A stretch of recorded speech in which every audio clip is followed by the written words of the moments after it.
here at Cafe Coda with Choppin' It Up with Miss Katherine every third Thursday.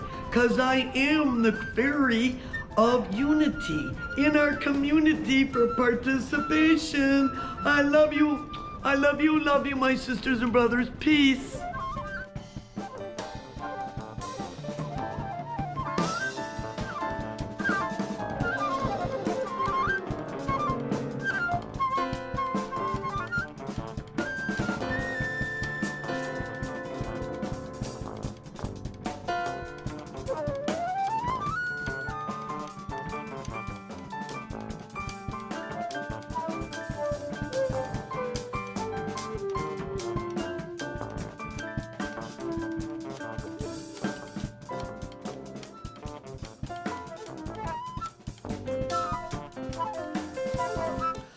Hi, I'm Miss Katherine, and thank you for joining me this evening at Cafe Coda. And tonight and it's Chopping It Up with Miss Katherine. And tonight we're gonna be talking about homeless, and we have Stephanie here with community participation with her program, and we have James with tiny houses. And then we're gonna have part two with Brother on the Beat and asking 12 people around that opinions of what they're dealing with their establishments and with the virus. And it's been a wild, crazy ride, hasn't it, everyone, for the last 12 months? So let's have some fun.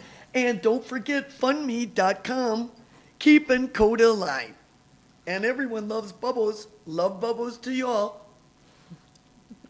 Already, you wanna go for Brother on the Beat? No, I went for monologue. You want me to talk more? Yeah, what's the monologue? Talk about yourself. Oh, I forget about me. Should I say I've been homeless since March until last week? Yeah, tell us your story. Are we live? Okay, are we live? We talk to the camera. Okay, We're we're. live. Oh, pardon me, people. This is my first job doing this, and I kind of like to cover the ground of how one has perception of our homeless sisters and brothers. Now, look at me. Would you ever think I was homeless? I've been homeless since March 2020, and I was blessed 3 weeks ago to rent a studio. And now maybe I can look towards the sun and put the shadows behind me and have a attitude of gratitude and bless with this job. And I hope all you never profile my sisters and brothers. I've been interviewing them at Tent City here in Madison, Wisconsin. And a lot of my sisters and brothers are working minimum wage, $7.35 an hour. And they have the necessity to take out taxes, whatever. We're still blessed to be Americans. And so they don't make enough for the high cost of housing, rent. And so they're living in a tent and saving up their money. So hopefully the time the snow blows, they might have enough to rent a room or studio like I did 3 weeks ago. And we have to reach out for our sisters and brothers because it's horrible to work all day, minimum wage, and have an attitude of gratitude, and then come crawl in a tent at the end of the night, 38 degrees, the wind's blowing, and then you're unzipping your zipper to put your backpack, and then we have to deal with other situations. People on bikes coming through and stealing their backpacks and their cell phones and their laptops so they know what their schedule is for work. And then they wonder why people get loud and stressed out.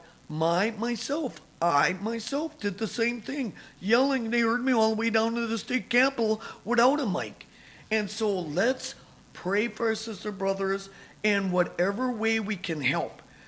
Bring food, or like Stephanie is helping with her program, and my brother James with his program, Tiny Houses, that he's going to get in and explain. And Stephanie, hey, it's live, what the heck? And Stephanie's going to explain about her program. And then Brother on the Beat, he's going to bring in how people feel and give opinions and how owners of establishments are dealing with this virus. The British are coming, the British are coming. Oh, that's right, it's the virus. What do they call that? Coda 19, whatever. And so all we can do is have unity in our community and hang in, because it's going to be a wild, crazy ride. This is just the beginning, my brothers and sisters. I'm not striking fear in you. Let's all be prepared and be aware, and we all work together. Don't profile, that's evil. It's so sad, it breaks my spirit, and I don't want to cry because I did spend a couple minutes on my dollar store makeup. And so let's have some fun and start the show. What do you say, people? Thank you for joining us. I love you, I love you, I love you. And I send my love bubbles, pure energy. So, shall we begin and have some fun?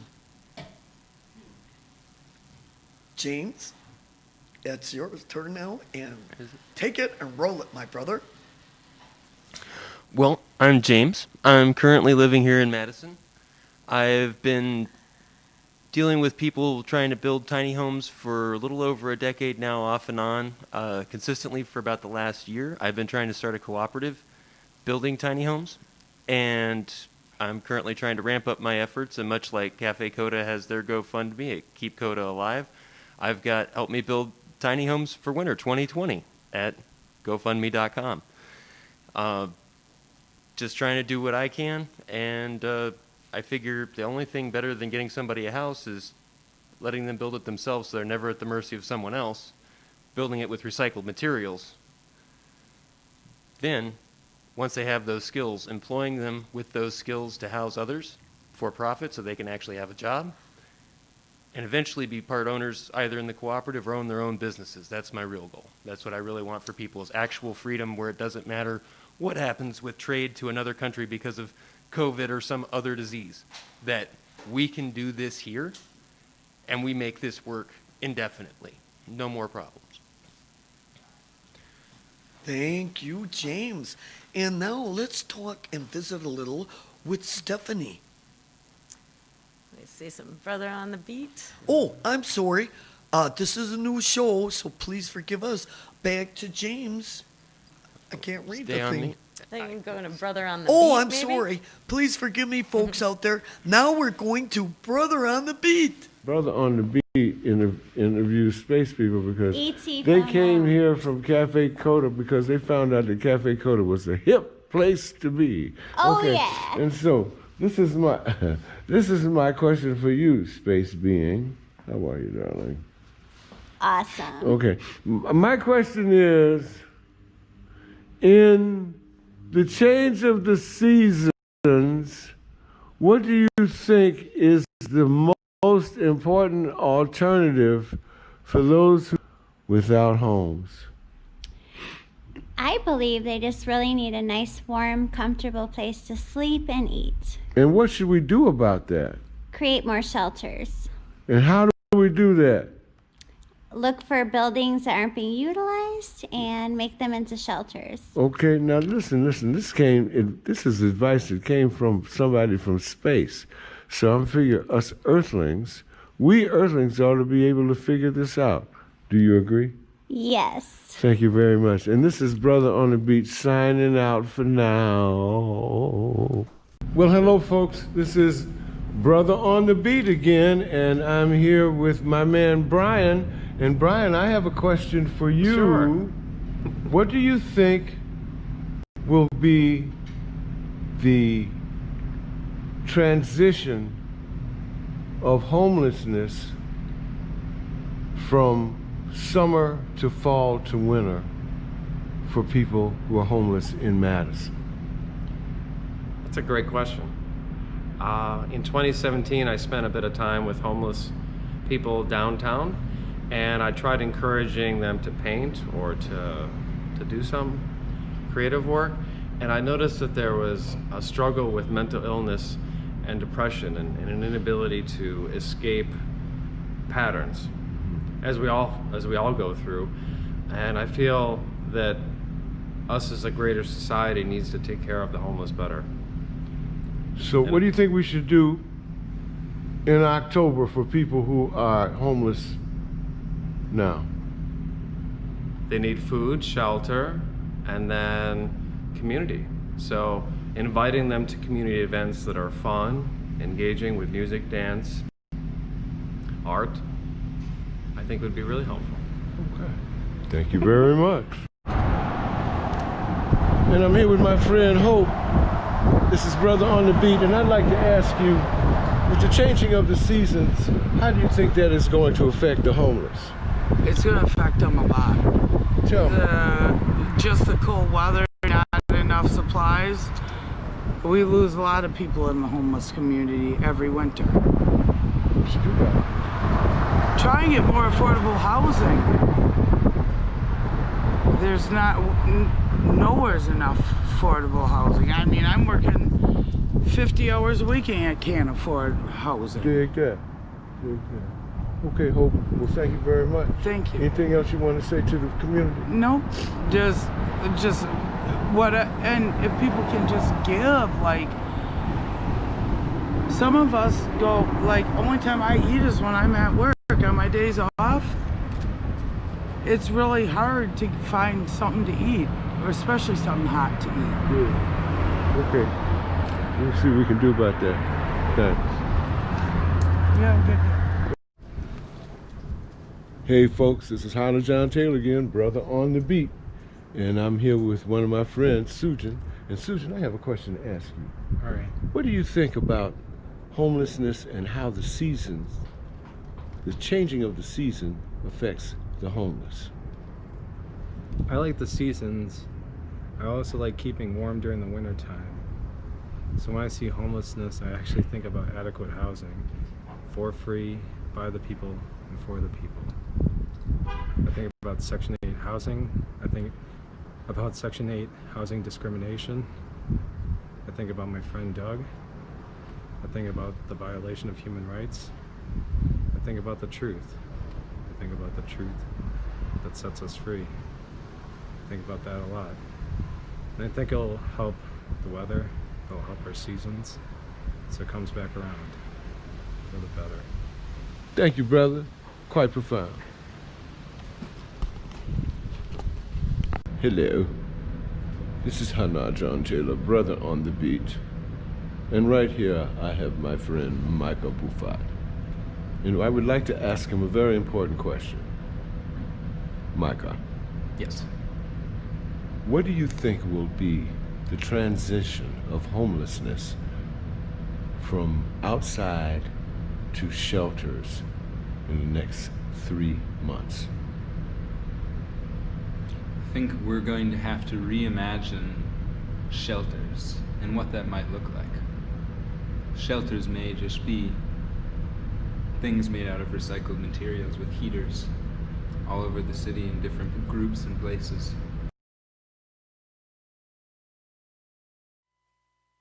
Homelessness from outside to shelters in the next 3 months.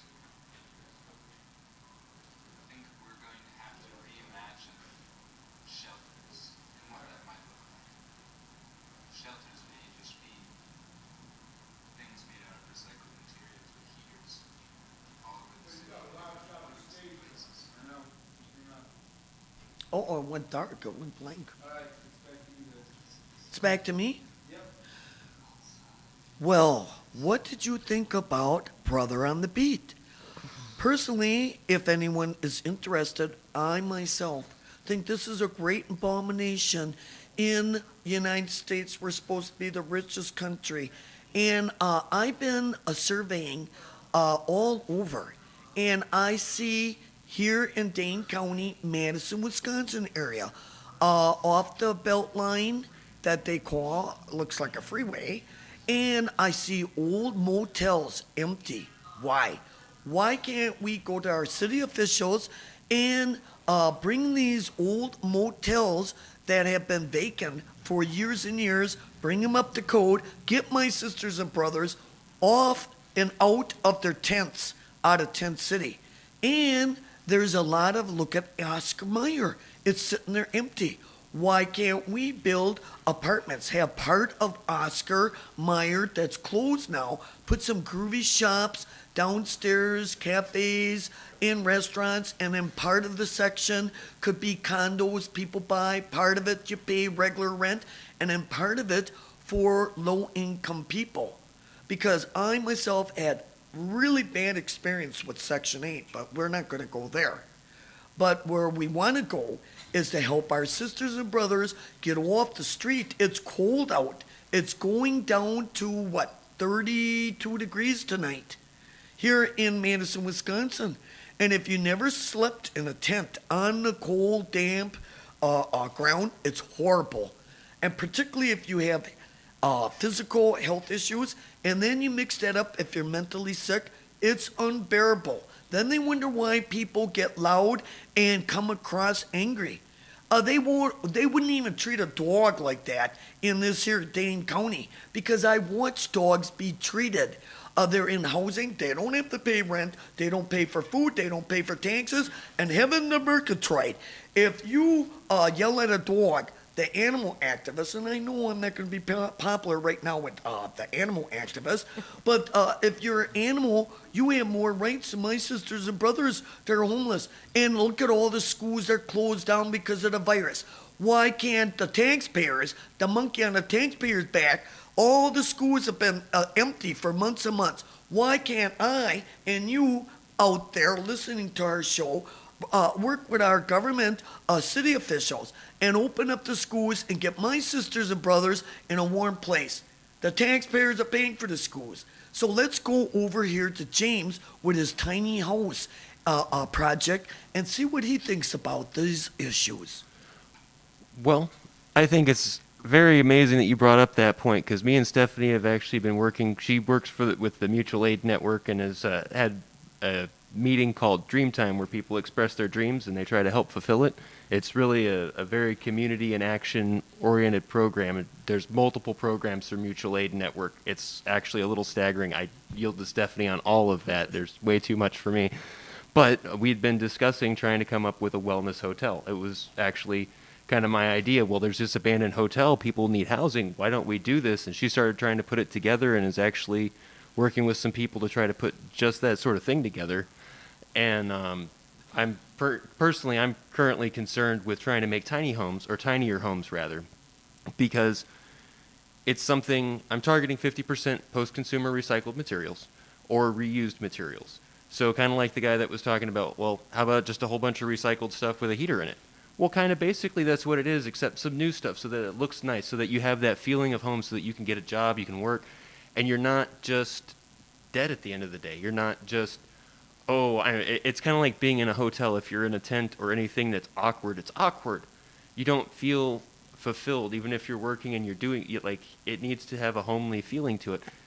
And this is, lighter, so it's mobile. So if this crisis is, over in 6 months, it can move to somewhere there's been a hurricane or a flood or something like that. And there's got to be some more permanent solutions. That's why I want to move people into owning their own businesses and working. And I think there's really a lot of potential, and it's just not being expressed, especially because everything's shut down with COVID-19. If things were actually running, we might get something accomplished with this as an inspiration. But since everything is just so shut down, there's no way to do it. Even where you can socially distance properly, or I think of it as physical distancing, because that's what doctors called it for years before this. Yes. And because socially distant would mean we're not having this radio broadcast. We're not on live streams. I'm not talking to you. We're not doing anything. That would be socially distant. I refuse to be socially distant. I am going to involve myself, because it has to change. And the only way I can change it is if I involve myself. And physical distance, absolutely. I don't want anybody sick. I'm not, but really call it what it is. It's physical distancing. Be safe. Wash your hands. Do the stuff you need to do. Tiny homes allow you to do that. You're separate. I'm trying to get sinks, toilets, showers in each of them so you can actually do your thing and get it done. But I think maybe we go over to Stephanie. I think you would be very impressed with the stuff she does too. And now, people, listen to this, what James talking. I've been interviewing for now 2.5 weeks at Tent City in Madison. And the officials came and closed the bathrooms down. This is not because of the Tent City. The taxpayers paid for the park, and that includes the bathrooms. And the bathroom was open last Tuesday when the farmer market was there because I used it. And now it's closed. It's not only not being able to relieve yourself to go to the bathroom. This is a health issue. No water to wash up. And they have porta potties there. I went in there, they're full. And very unsanitary, very dangerous for someone like me, autoimmune lupus. And I went in there. And no water, nothing to wash your hands. So I'm going to get a hold of, hopefully tomorrow, the health department for Dane County. They better get the butts down here and open up the bathroom. This is for the community, the residents in the community in Madison walking their dogs. They need to go to the bathroom. The dogs get to go. What about us people? And the skating park, the people over there on the skateboards, they need to go to the bathroom. And it's for anyone in the neighborhood. Now we're going to take it to Stephanie, and then she can explain how this is really affecting people mentally, physically, emotionally, and spiritually. This will break your spirit.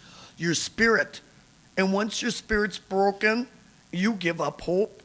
My sisters and brothers out there, the party's over and the jig's up. This is our right to fight for the rights and hold our ground. I didn't get the nickname Fighting Badger for nothing. Not fighting like this, fighting to hold the ground. This ain't about me. This is about my sisters and brothers and my community. And Stephanie, now could you explain what you're all doing? Because I heard wonderful, wonderful things about you, Sister Stephanie. Sure.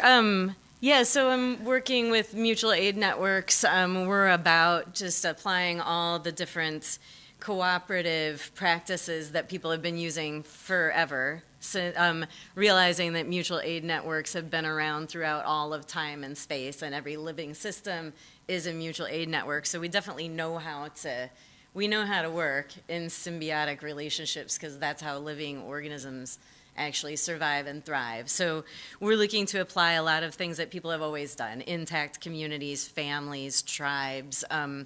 So we use time exchange, just supporting each other. I earn a credit for every hour I spend helping you, and I can get help from other people in the network. But we're also working on building straight up sharing. We're housed at the Social Justice Center down the street, and one of the things that we're working with in the whole Social Justice Center is to make a library of things in the basement of Social Justice Center, so people don't have to own their own power tools or rakes or the sky's the limit, fancy clothes, whatever people choose to share.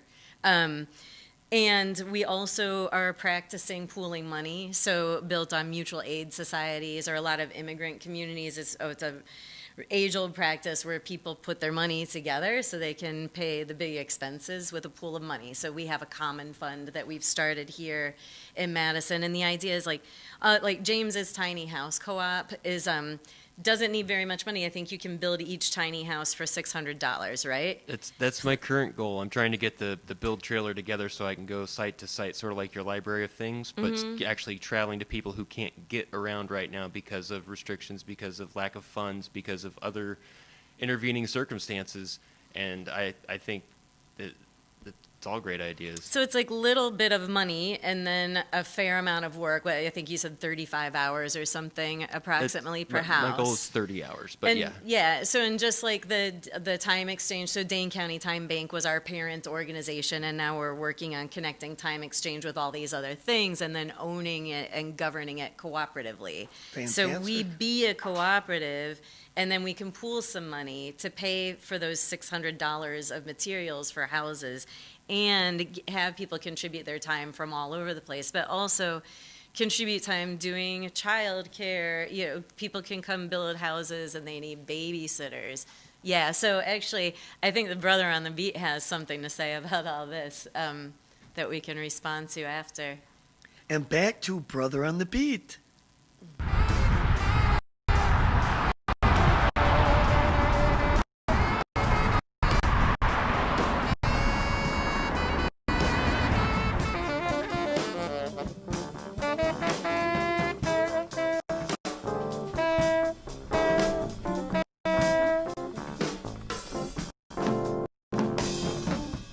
Hey, ladies and gentlemen, this is Hannah John Taylor, and this is Brother on the Beat. And today we're asking a very serious question to my friend Dushan Mosley. Right here, we're playing at Dee's Chicago Soul Food. Ironically, it's in Elgin, Illinois. But here's the question for the day. In a barter economy, what do you think would be a great substitution for money? Take it. Money? What would be a great substitution for money? Bitcoin. Bitcoin. Okay. No, actually, entertainment. Entertainment and being able to have the ability to as an exchange. So you entertain and you get paid. That means the musicians get paid. That's right. Exactly. Thank you very much. Thank you. Hello, this is Brother on the Beat, and I am interviewing these space creatures here in Cafe Coda. And I would like to know one thing from this space creature. What do you think would substitute for money in a barter economy? I think there are many ways to barter, and I don't think it would be one type of thing or currency. Well, give me one. What do you think, space person? Cannabis. Cannabis. How many of us agree with that? Okay, thank you very much. It's just wonderful. Brother on the Beat. Here's my friend Sharon. She lives in Chicago, but we're in Elgin again. And I would like to know, in a barter economy, what would be a great substitution for money? Well, you have to remember that in a barter economy, there really isn't money. It's all about the exchange and services. Going forward, I really see us having a more circular economy where we don't just retire things, throw them away, that we keep moving them along, passing them between one another. So, substitution for money in general, I would say an ongoing exchange of goods and services known as barter. In other words, whatever you got, we'll trade you. Yeah, exactly. Here's my friend Maria. In a barter economy, what do you think would be a good trade for money? Music and food. That's a good trade for money. I mean, obviously we're here and we're doing the music thing and we're doing the food thing. Great answer. This is Hannah John Taylor again, and I'm with my brother and great friend, Dawee Williams. Dawee, here's the question. Yes, sir. In an economy that is a barter economy, which would be a good substitution for money? Food. Food. And, you know, that'd be the gold standard would be lots of food. And that's coming from a cat who really, really likes to eat. Absolutely.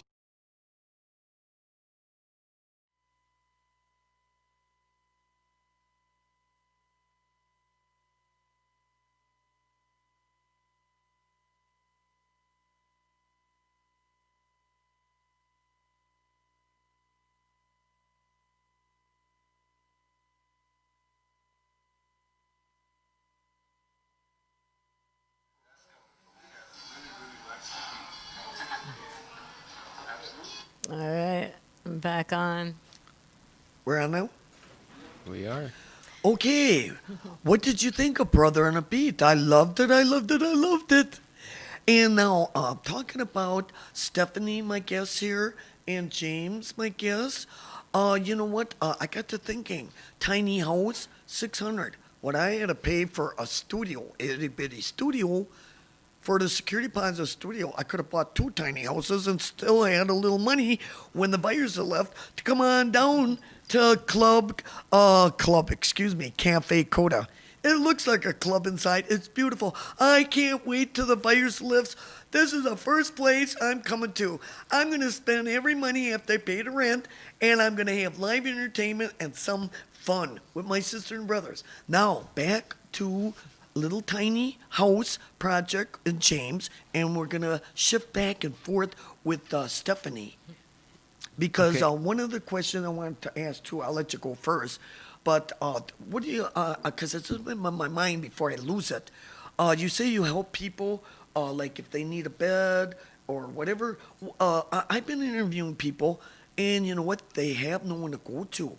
And if they don't get help from your program, no brother, no sister, no mother, no dad, like me, no family.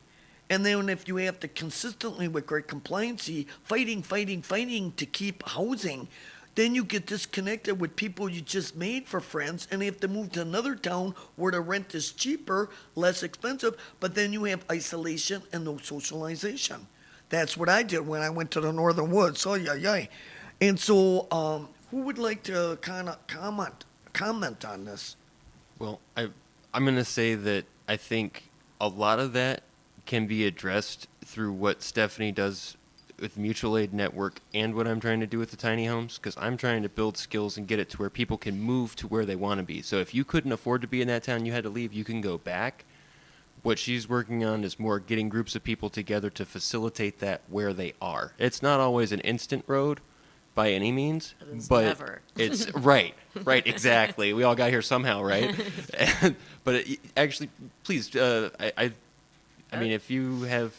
Sure. I mean, yeah, so the mutual aid networks are just about how we organize together and how we learn practices of sharing ownership. Like James was talking about Dreamtime. When being in the Social Justice Center down the street, we helped renovate the Social Justice Center in order to open it up to the neighborhood. We opened our MAW, the Mutual Aid Workspace, and the aim was because that building has been housing individual organizations for a while, which are great, but it hadn't had much of a public neighborhood presence since the Willie Street Co-op left in the year 2000, and we really wanted to regain that. So we opened the doors, and one of the things that we started was Dreamtime, and it kind of emerged naturally because people just walked by on the street and like wanted to come in and talk about their dreams. Like everybody has big dreams, and a lot of times like in the day-to-day grind of trying to meet our basic needs in this capitalist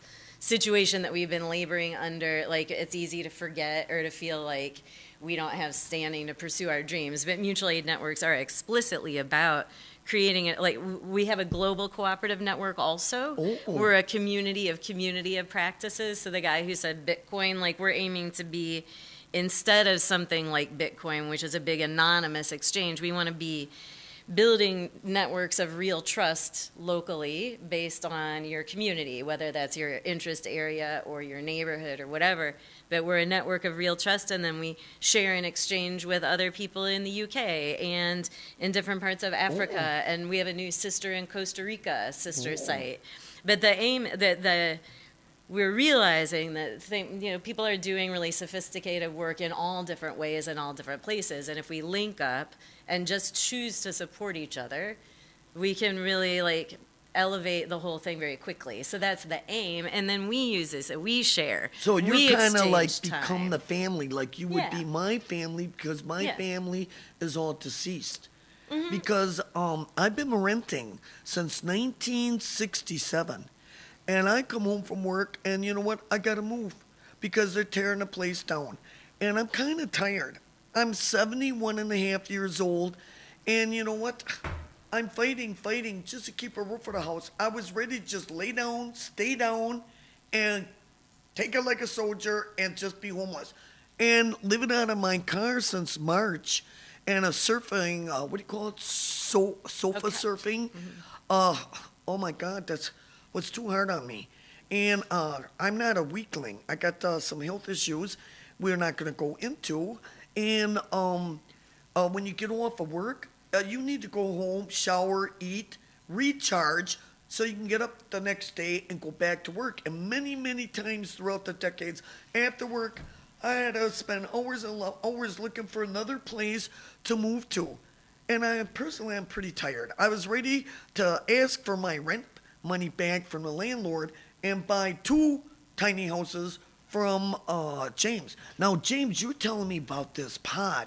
Yeah, no, so I was just going to say, I think the answer to this is actually the proper combination of my tiny homes and the mutual aid network. Because if you research where you want to be and then you put in the time to recycle materials and put your home together, you can have a home that you can tow yourself, or you could put inside of a pod, which is, that's one company. There's like 7 or 8 different companies. They have a storage unit, like they ship across shipping containers, like big ships carry these from China to America, Indonesia, China, all over the place, any place on the water.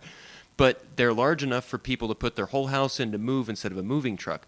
But this, with a tiny home, you could actually put your whole house into the pod and move it.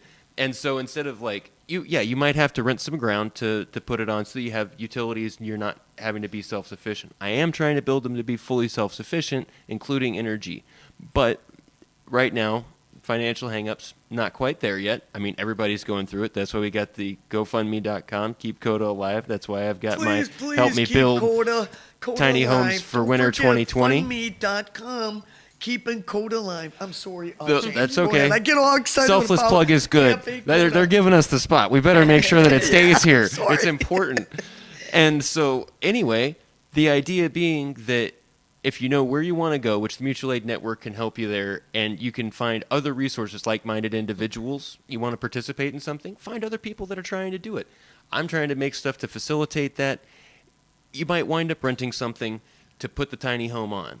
You might wind up buying something eventually if you really like it. But the beauty is, if you have a problem falling out with the landlord or the lease runs up and they want to turn it into a strip mall, you can move. And you're not actually changing to a different place and upending all your stuff. Like you said, you've had to go from place to place. It's incredibly stressful. And so I'm trying to make it where you can still have that move you have to have, but you can do it in a way that you want. And I mean, I'm really trying to take the junk out of people's garage and turn it into housing for our neighbors. That's a big part of my goal, and I've got a few different new space age technologies I'm trying to involve as well. But really, a lot of it is just common sense and taking the time to assemble it. And I think somebody caring about the thing that they're going to live in is way better than hiring somebody for any astronomical amount of money. You can't make someone care, but you're going to care about what you're building. You're not going to stop. I mean. And then if it's messed up, you can blame yourself, and it's just easier, less lawyers, stuff like that. Right. Look at me. In the last 5 years and 1 month, I spent a little over $13,000 application fees, security deposit. I have 20-pound weight limit. I have the neurosurgeon letter and MRIs and CAT scans to prove it, whatever. And I have to pay movers $65 an hour per mover and the mileage. And in 5 years and 1 month, I added all up, a little over $13,000. I said, holy schmoly, I don't have nothing to show the money. And then you know what? When the lease is up, most likely they got to raise the rent, property taxes go up, water, sewage, then I have to move. And I thought, oh my gosh, now these tiny houses, I have friends that are retired. They own homes. I could put that tiny house and give them a couple $100 a month, hook up extension for electric. Exactly. And then when winter comes, I have friends, snowbirds, they're out in Arizona or down in Florida. It's food for thought to think. And when you're younger, it's a little easier. It gets a little more challenging as you're in your 70s and 80s.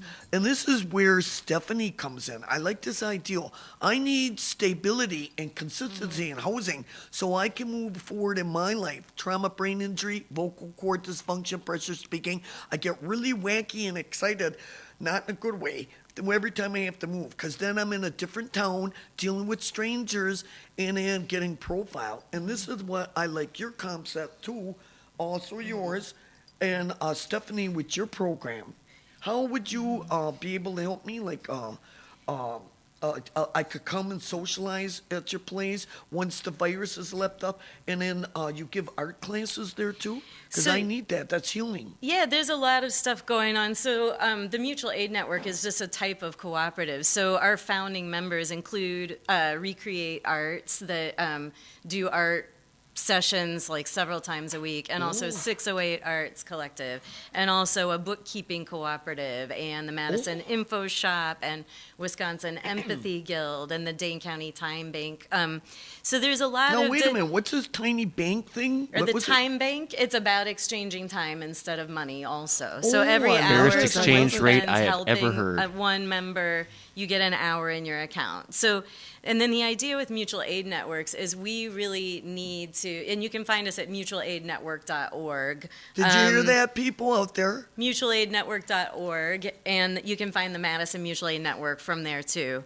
But we really need to make a new economy. The economy that we have been living under is dead and dying. Yes, and it is. It hasn't served most of us except like papers. It served Right. a lot of us very badly, really on purpose.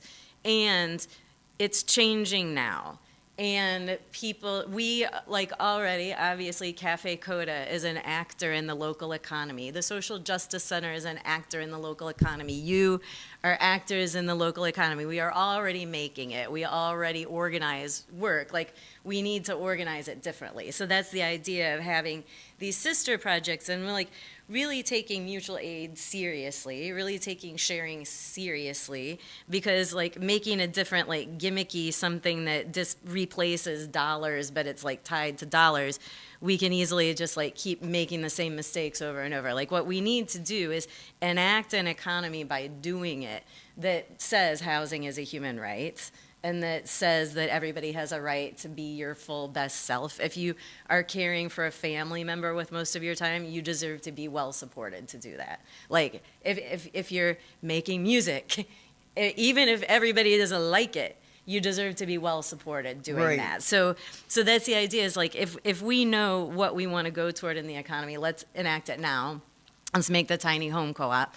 Let's get our city and county to put their funding toward housing first. Oh, yes, that's where I come in, the big subsidize mouth here. hotels regularly. We have a bunch of Airbnbs that, you know, there's a lot of unused space right now in the city. Oh, big It's a time. matter of political will to like decide Yes. that needs to get put into play. Barcelona, I learned recently, I'm not sure where this stands, but Barcelona made a policy that if people have rental properties that they're not renting, they have to rent them or else the city will rent them out for them. Now, So in people case can't just people sit don't on know, a, excuse me, not to cut you off. No, it's okay. In case people don't know, Barcelona, how do you say Barcelona? Barcelona in Now, who is Spain. Barcelona? What is Barcelona? It's the city in Spain and Catalonia, and citywide they made a policy because there's a lot of unrented space. Like it's just like a lot of desirable cities where you can rent your space for a lot of money through Airbnb, but people aren't traveling, so there's a lot of unrented Right. space. And The so virus, the the city, virus. I think they decided this already, or they were talking about, they were going to require people to rent out the space that they're sitting on. And if they didn't rent it, the city would rent it. You can do things like that. You know, we could use unused hotel space. It'd be lovely. Like hotel workers tend to be among the most exploited. Wouldn't it be lovely if people who are working at hotels could get trained to do like support and some of the things that maybe COVID risk residents might need. So anyhow, there are a lot of ways to get creative. And what we need to do is come together. Mutual aid networks are an organizing tool and an organizing framework, but really it's all about all of us coming together and making some demands for some real systemic changes and doing all the do-it-ourselves means towards systemic changes through cooperative ownership, governance, exchanging time, sharing. There's plenty that the banks and the larger institutions don't have to control if we don't allow them to control it. So that's what we're about is like, the reason we call ourselves mutual aid networks is we want to be the man. Like we want All you to right. have your dream life working for the man. I like that. We'll be the man now. I like that. We need a new And man. I see like two that. things that I want to address. Like one, and that, I hope it's not offensive, but you're blessed to have friends that have been able to retire and own homes. I have friends from Oregon, Washington, to Massachusetts, Connecticut, Rhode Island. I've got friends down in Florida, Louisiana, Texas, New Mexico, Arizona, all across the South, middle of the country. But especially with this going on, there's no way I could go and load myself on, even for a couple $100s a month, because they're missing their whole rent and they might get kicked out for not being COVID compliant because there's all these different Right. things in different areas. And what you're saying about training people, you know, cross-training people and giving them some other opportunity, I think that goes hand in hand with what I'm trying to do to give people other skills, because instead of just working for a hotel or just working for a big company someplace and somebody's getting rich and you're giving away your life. You're going to be responsible for making yourself something, but there's still a need because we could have all this empty space, but maybe it's not prepared for people and whatever. So there's got to be some sort of way to close that gap and get those Right. people trained, and everything shut down. And that's why tiny homes that That's you can what's screwing isolate everything in, up is now this, you can do this online virus. schooling from the tiny home and learn the skills you need, go test a little bit, and now the city can't say, oh, well, we don't have the labor or we can't afford the labor. Hey, you get this tiny home, you can stay in it in front of the hotel for a month, but you're going to help convert this hotel or this mini mall or whatever over into housing for people. Right. And then you're going to help run it. You're going to change the bedclothes, or you're going to do whatever it is so that there's actually a stopgap measure to get things in place that it seems kind of common sense we should have been doing it. Other people, other places have done similar things. Maybe any one of these is not the answer, but actually looking at all of this is very, very key to figuring out where we are and what we want to do. Yes, what we yes. really want to do. All the Yeah, answers. because Let's everybody take the knows. answers. That's right, Stephanie and James. Everybody knows housing is not a luxury. It is a necessity. And when, like me, I've been fighting since 1967 to keep a house, a roof over my head. And this is where seniors are having. Our retirement checks are not cracking it. Back in the 60s, I got 50 cents an hour. And they made me wait 2 weeks for a paycheck. And they had to take out taxes. Then my tips I had to divide with the dishwashers and the cooks and the bartenders. And I had to work 2 full-time jobs. One to pay in 1967, one to pay for my city bus to go to high school in 12th grade and my high school books, and then the other job to pay for my apartment. And I'm thinking, geez, you would think 2020, the year 2020, we'd be way ahead of the game. I even marched in Washington, D.C., Housing Now, October 1989, and look at the mess, and it's really compounded with this virus. Here I'm out interviewing people. Everything's shut down. I can't get in, go to the bathroom. What am I doing? I'm freaking out. I gotta go. If I lift my skirt and take a tinkle, I'll get a ticket for indecent exposure. There's a lot of stress, not only on the younger sisters and brothers homeless, but seniors. We're not getting enough for our retirement check. And not all my friends have housing. Oh, yeah. And the ones, some are renting too. And you brought a good point up, James. If you have someone, like if I had someone to come to my little studio, and if the landlord finds out, I'm in violation, Right. and then I could end up homeless, and it's very stressful. Well, and I love the ideal of what Stephanie has and what you have, and with the two programs put together, we could, I think, have some unity here. Yeah. And don't forget, GoFundMe.com. Keep Coda alive, because this is part of the program too. That we need, once this virus crap lifts up, then we can get out and socialize, entertain, and have some groovy music. I love jazz. And have a little cocktail, socialize, a little something. Gotta to get eat. back to normal That's somehow. what life's about. Love, friends, food, music. What else could we ask for? We're in paradise then. Right now we're kind of in hell with No, this we virus. gotta find a way to go back to normal. There has to be a Oh, way to go yeah. back to normal. I mean, I hear what you're saying. I've put And what myself about through the younger college. generation? My generation is fighting for housing. People in the 30s, 40s, me in my 70s. Where are the students going to go when they get out of high school? Where are they going to go if we're having housing? I've been complaining about this for decades and decades. And it's time we unite, have some unity, and we all stick together. And single loan divided is weak, numbers and strength. I think we got a great possibility here. And are we going to go back now to Brother on the Beat? Oh, we got 5 minutes left. Well, can I make one more point then? Oh, I certainly, James. Okay. Well, I think that I want to mention I've put myself through right about 40 college credit hours myself with no loans, and I've worked really hard to make it this far, and I don't see politics. I mean, you mentioned walking on Washington, D.C., and I appreciate that. Maybe in former years there was enough cohesiveness in the country where that would just give us an answer. But I think this is what we got to answer ourselves. Like, this is grassroots. Like, even if they come up with some wondrous solution, who's going to institute it? We have to institute it. That's right. We have got to do something. That's why I'm saying, I will physically distance to keep people safe, but I am not going to socially distance myself from the cause, the situation. Like, I am going to continue to care for people. I don't really, it's not always comfortable, but I don't know how to be someone else. I have to be the same person I am when I wake up in the morning and look in the mirror, or I go to sleep at night. Do you I have sleep a with mirror in myself. your little tiny house? I have a couple, actually. Really? Yeah. Can I have they're one? not I don't mounted. have a mirror in my little I'll tiny get you one. studio. Not He's got a problem. tiny house with 2 mirrors. I got a tiny studio with no mirror. And let's start co-oping. Well, as the mutual aid network, I command you to give a mirror to Katherine.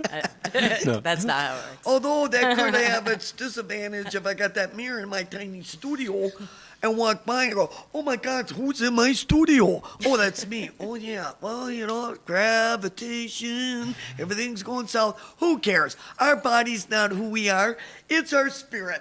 So let's fight and let's keep our spirit up. And don't forget GoFundMe.com. Keep Coda alive. I love you, I love you, I love you, Coda, my brother. I can't wait till you open up. We're going to have a big celebration. Balloons, confetti, oh yes. And all the musicians we're going to have. We're a big party. Celebration. Come on. Is that it? Is that a cut?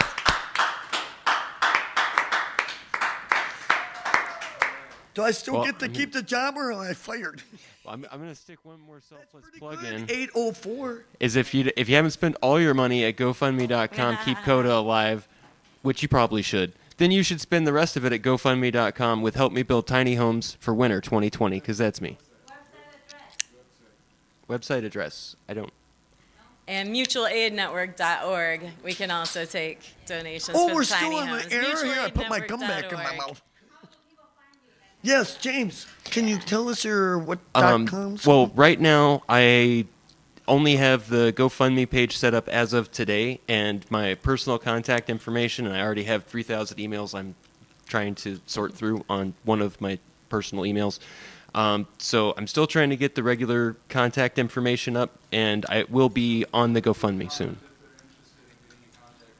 Yes, please comment on the GoFundMe if you are interested in getting in contact with me. I will respond to that, most definitely. But that's why I'm trying to funnel people to the GoFundMe, because that's going to be changing, and soon, hopefully by tomorrow, have current contact information constantly. And we can put you in touch, too, through the mutualaidnetwork.org website. And you Yes, can also no. check out socialjusticecenter.org, which is where a lot of us are housed. And we are. And anybody want to get not rid of me or get a hold of me, one of the two. Get rid of me, get a hold of me. Who cares? I don't care. You can get me through my high-tech equipment. Flip-flop phone, get a call, make a call. And my number is 715-348